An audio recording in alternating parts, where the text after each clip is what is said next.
అందరికీ నమస్కారం. ఇవాళ మనతో పాటు ప్రముఖ ఆధ్యాత్మికవేత్త ఆస్ట్రాలజర్ హరిరాఘు ప్రియ గారు మనతో ఉన్నారు. మేడంతో మాట్లాడదాం. మేడం నమస్తే. మేడం నమస్తే మా. మేడం, మన డే టు డే లైఫ్లో చాలామందికి ఒక డే చాలా మందికి ఎక్సలెంట్గా ఉంటుంది. ఇంకొకరికి ఏం చేసినా కలిసి రాకపోవడం, చాలా మూడీగా ఉండటం, ఆ డే పెద్ద కలిసి రాదు. సో కామన్గా వినే మాట ఏంటంటే, అబ్బా మార్నింగ్ లెగ్గానే వీడి మొహం చూశాను రా, నాకు ఏది వాళ్ళు కలిసి రాలేదు, లేదంటే పలానా వస్తువు చూశాను అందుకే నాకు ఈ డే అంతా చాలా నీరసంగా ఉంది, ఏం కలిసి రాలేదు అని తరచుగా మనం వింటూ ఉంటాం.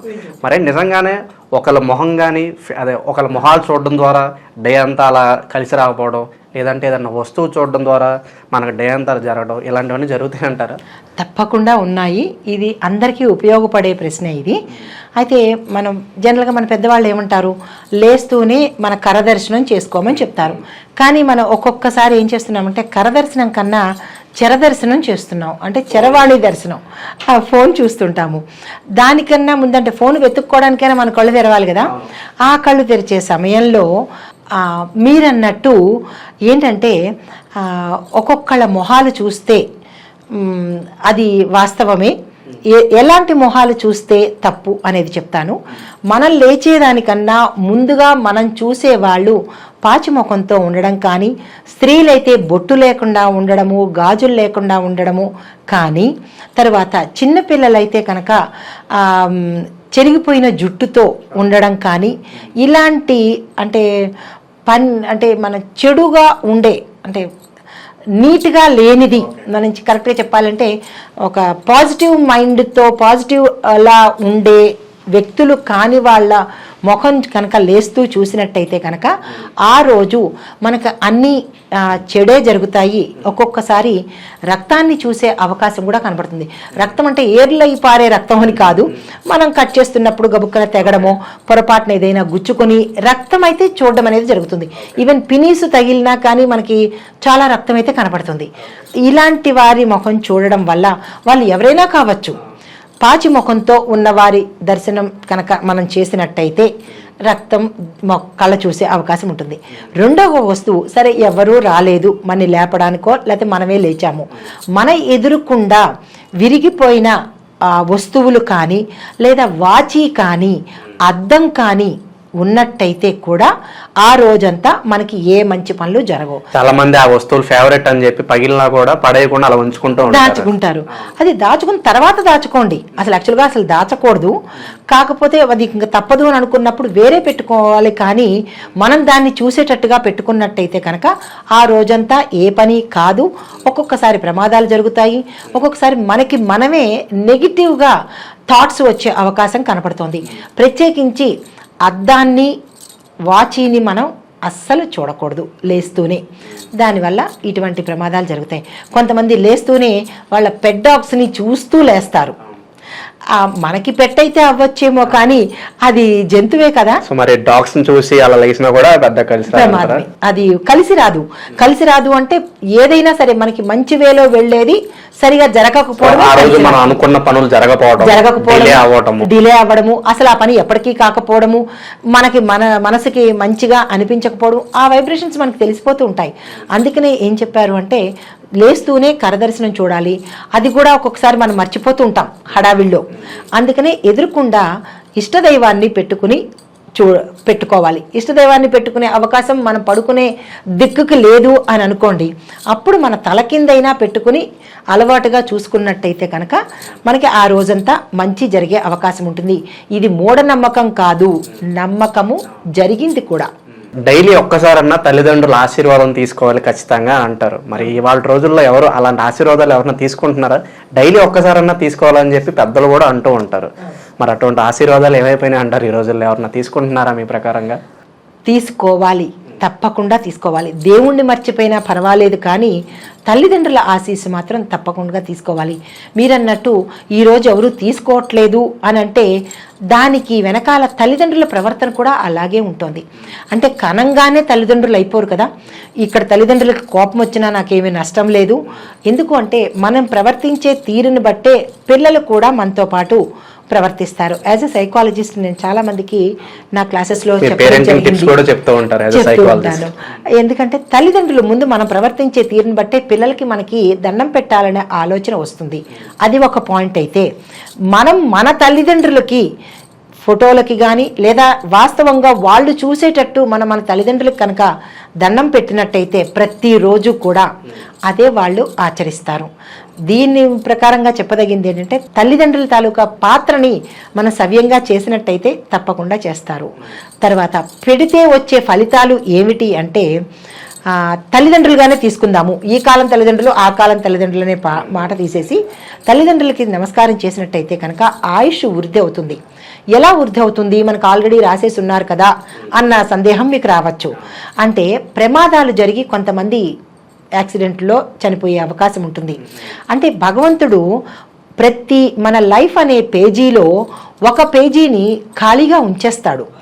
ఎందువల్ల అంటే ఆ సమయంలోనైనా మనం మంచి పనులు చేసుకొని ప్రమాదాలని దాటొచ్చు, మంచి పనులు చేసి మన అనుకున్నవి సాధించవచ్చు అని ఆయన ఒక పేజీని వదిలేస్తాడు. ఆ వదిలినప్పుడు ఆ పేజీని మనం ఎలా ఉపయోగించుకోవాలంటే దైవారాధనతో, గురు ఆరాధనతో, తల్లిదండ్రుల ఆరాధనతో, అంటే కాళ్ళకు మొక్కడం కానీ వాళ్ళ యొక్క ఆశీస్సులు ప్రతిరోజు తీసుకోవాలి. ఇలాంటి మంచి పనులు చేసి మనం ఆ పేజీలో కనుక ఉండగలిగితే ప్రమాదాలు రావు, ఆకస్మిక మరణాలు రావు, డిప్రెషన్లు రావు, ఈ చెడు అంతా మన దరికి చేరదు. తర్వాత ఆయుష్ వృద్ధి అవుతుందా అంటారు. ఆయుష్ అనేది మన అంకెల్లో లేదు. 90 ఏళ్ళో 80 ఏళ్ళో ఆయుష్ కాదు.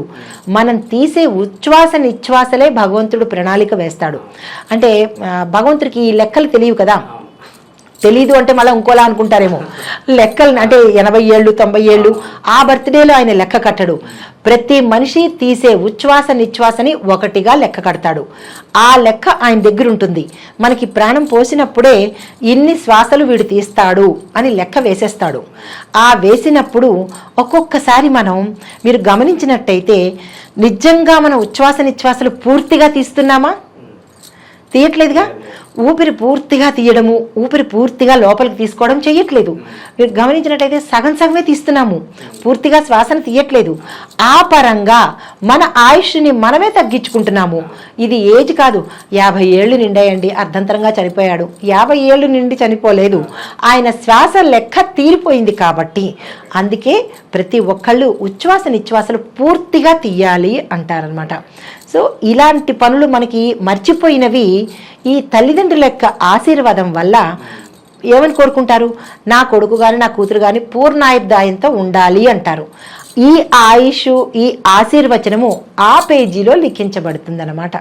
అందుకని తప్పనిసరిగా తల్లిదండ్రుల ఆశీర్వచనం తీసుకోవాలి. వాళ్ళు ఆశీర్వదించినట్టుగా ఇంకెవరు ఆశీర్వదించరు.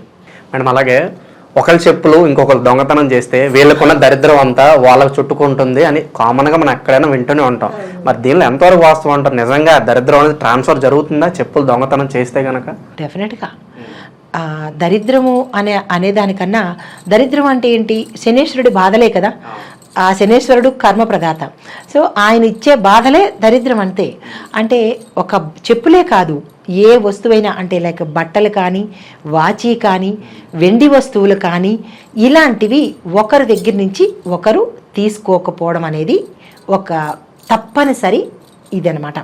అయితే తీసుకున్నందువల్ల వచ్చే నష్టాలు ఏంటంటే చెప్పులు కనుక దొంగతనం చేస్తే వీరు అనుభవించాల్సిన కర్మ, అంటే దానంతటా అదిగా పోవడం కానీ, అంటే మన ట్రావెలింగ్లో చెప్పులు పడిపోతే దానికి లెక్కలేదు, లేదా చెప్పులు తెగిపోయి వదిలేస్తే అది లెక్క కాదు. ప్రత్యేకించి ఒకరి చెప్పుల్ని మనం ఇంకొకరి కనుక తీసుకున్నట్టయితే మనం రిమైనింగ్ అనుభవించవలసిన కర్మ ఉంటుంది కదా, అది వాళ్ళకి ట్రాన్స్ఫర్ అయిపోతుంది, మనం రిలీఫ్ అయిపోతాము. చెప్పులు దొంగతనం అస్సలు చేయకూడదు. తరువాత పత్తికి సంబంధించిన వస్తువులు కూడా దొంగతనం చేస్తారు. దొంగతనం అనే దానికన్నా ఇక్కడ ఒక చిన్న ఉదాహరణ చెప్తాను. మనం పూజా స్టోర్కి వెళ్తాం. పూజా స్టోర్కి వెళ్ళి పాపం అన్ని వస్తువులు తీసుకుంటాము, ఒత్తులు పత్తులు అన్నీ తీసేసుకుంటాము. కానీ వాళ్ళు లెక్క వేసేటప్పుడు ఫర్ ఎగ్జాంపుల్ ఒక పత్తికి సంబంధించిన 30 రూపాయలు 40 రూపాయలు పత్తి తాలూకా ఒత్తులకి వాడు మర్చిపోయి లిస్టు వెయ్యడు.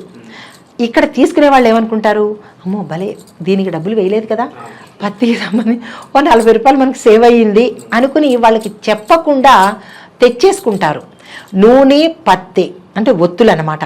ఈ రెండిటికి సంబంధించి ఇలాంటి పనులు చేస్తే కనుక వారు అనుభవించవలసినది మనం తీసుకుంటాము.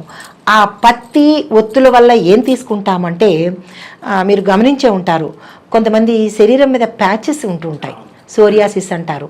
అంటే ఇవి శరీరంలో వచ్చే రోగానికి సంబంధించి ఒక ప్రక్రియ అయితే, మనం చేసే ఈ చిన్ని చిన్ని ఘనకార్యాల వల్ల కూడా మనం అది అనుభవించాలి. పత్తి ఎప్పుడైతే చేశామో అది చర్మ సంబంధమైన రోగం కింద వస్తుందన్నమాట. కాబట్టి ఇది విన్న ప్రతి ఒక్కళ్ళు అలాంటివి ఏవైనా మర్చిపోతే కనుక గుర్తు చేసి వారికి అందచేయండి. కానీ అరే 40 రూపాయలు 30 రూపాయలు మిగిలిపోయింది కదా అని జేబులో వేసుకుని వస్తే కనుక తదుపరి మనమే అనుభవించాలి. ఇవి శనీశ్వరుడికి సంబంధించినటువంటి వస్తువులు అనమాట. కాబట్టి దొంగతనం అనేదే నేరము, అందులో చెప్పులు పత్తి ఇలాంటివంటే మరీ దరిద్రానికి హేతువులు అనమాట. అసలు అలాంటివి చెయ్యకపోవడమే మంచిదన్నమాట. మాకున్న సందేహాలకి మీ శైలిలో సరైన ఆన్సర్స్ మాకు తెలియజేశారు madam. Thank you so much madam. Thank you. నమస్తే నాన్న.